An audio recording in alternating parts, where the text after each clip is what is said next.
you, Mr. Chairman, for calling this hearing on the urgent need for a national plan. A stack of paper is not a plan. A large and unwieldy stack of paper is not a plan.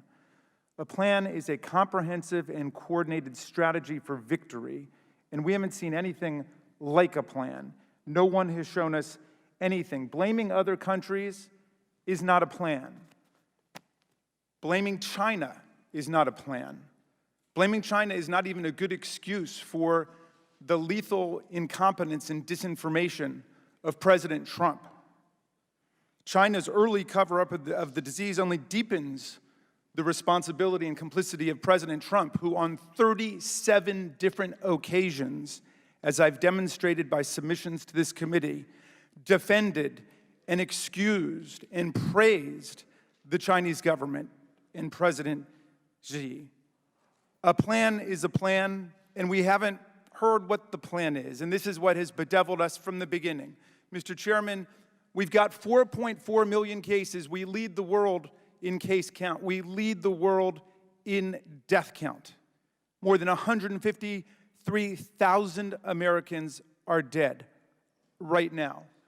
54 million people filed for unemployment benefits. We've seen a one-third drop in GDP, a one-third drop, unprecedented in economic activity. The chart behind me demonstrates the astonishing and terrifying growth of this disease. It took us 98 days to reach 1 million cases.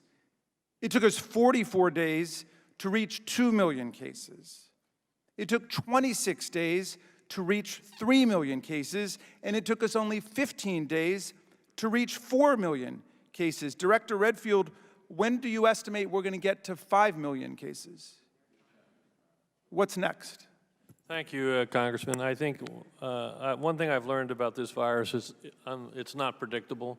I will say one thing that's important, that what happens next is really dependent upon if the American public fully embrace what we've asked. If they fully embrace those 5 steps, we'll get control of this pandemic. Well, I thank you for that, and I thank both you and Dr. Fauci for restating the absolute imperative importance of everybody wearing their masks when they're out in public, and everybody maintaining social distance and following the other public health protocols. But the public health officials have been subjected to harassment, and we've even seen some today, have been subjected to ridicule and have been subjected to ludicrous, absurd contradiction. So I want to go through some of the propaganda and disinformation quickly, just as a public service announcement, because America is watching you. And Dr. Fauci, why don't I start with you? Are children almost immune to the disease? Just yes or no, because I've got a lot to get through, please. Are children almost immune to the disease? We have to okay. Be a little bit more precise. You mean almost immune. Do children get infected? Yes, they do. Have hundreds of thousands of children been infected? Yes. Hundreds of thousands of children been infected, so children are not almost immune to the disease. Is COVID-19 going to magically disappear, Dr. Fauci? I do not believe it would disappear because it's such a highly transmissible virus. It is unlikely that it's going to disappear. Does wearing a mask give people COVID-19? Does wearing a mask give it? No. Okay. Not to my knowledge. All right.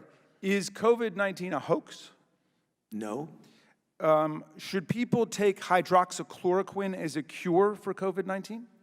The overwhelming cumulative evidence of properly conducted randomized controlled trials indicate no therapeutic efficacy for hydroxychloroquine. Can people cure themselves of COVID-19 by injecting themselves with disinfectant No. or bleach? I'm sorry? No. Are you safe from the disease if you go to one of the aforementioned large assemblies, crowds, demonstrations, without a mask on and not observing social distancing, if you sign a waiver that you won't sue the sponsor of the event?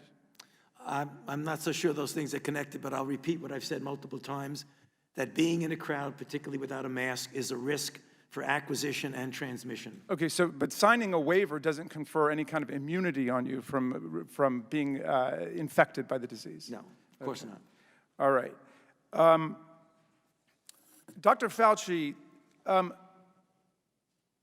The European governments are in a completely different place. They've got the disease on the run. In fact, the Asian countries have the disease on the run. I saw some remarkable figures.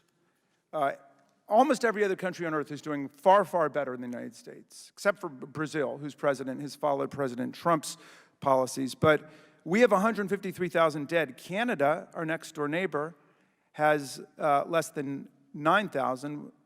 We have 17 times the number of deaths from it. China, which of course is much larger than the United States, has lost 4,661 people.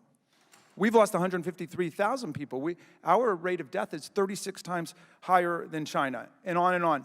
Do we have the financial resources and the scientific expertise in America to do what other governments have done to bring the infection rate down to something manageable so the end is in sight of this nightmare?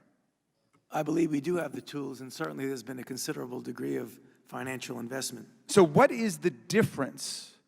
Why are all of the other countries defeating the disease and we're not? Why do we not have a plan, a strategy for victory to win, to beat COVID-19?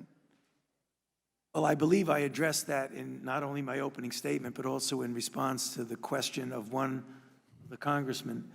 And that is that when you look at the comparison between Asia and Europe, as is shown by the chairman's poster up there, that when they shut down to the tune of about 95%, getting their baseline down to tens or hundreds of cases per day. So whereas when we did it, we got it down, but unfortunately, our baseline was 20,000 a day. All right, so we're getting somewhere, but would you agree with me that the critical difference is either the presence or the absence of social cohesion and political leadership to actually develop a plan, execute it, and stick to it?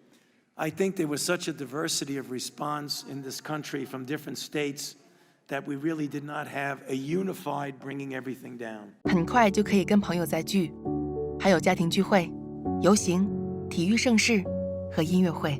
为了帮助社区在重回正轨的时候准备就绪，请立即回复2020年人口普查。现在上网花几分钟的时间，即可影响到医疗保健、公共设施和教育在未来10年的发展。立即上2020census.gov 填好问卷，让美国有更美好的明天。事不宜迟，展开未来，即刻上2020census.gov/languages 回复人口普查。